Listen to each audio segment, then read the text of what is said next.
যে আল্লাহ রাসূল সাল্লাল্লাহু আলাইহি ওয়াসাল্লাম বলতেছে যে যে ব্যক্তি এতিমের পাশে দাঁড়ায় বা এতিমের মাথায় হাত ভুলিয়ে দেয়, দুইটা আঙ্গুল দেখিয়েছেন এইভাবে, দেখেন এইভাবে দেখিয়েছেন, বলতেছে এইটা আমি নবীর জান্নাত। আর যে এতিমের সহযোগিতা করে, এতিমের পাশে থাকে, তার জান্নাত এইটা। এই দুই লগের মাঝখানে যতটুকু ফাঁক, এতটুকু ফাঁক থাকবে।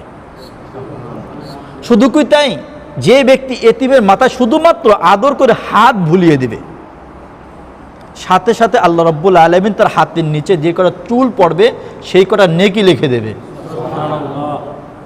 এবং একটা সূরার ভিতরে বলতেছে আরাআইতাল্লাযী ইউকাযযিবু বিদ্দীন, ইয়া আমার হাবিব আপনি কি জানেন দিনকে কারা অস্বীকার করে? ফাযালিকাল্লাযী ইয়াদউল ইয়াতীম, যারা এতিমকে ঘাড় ধাক্কা দেয়, এতিমকে সহযোগিতা করে না, সহানুভূতি দেখায় না, তারা দিনকে অস্বীকার করে। কোন দিনকে? মালিক ইয়াউমিদ্দিন, কিয়ামতের দিবসকে তারা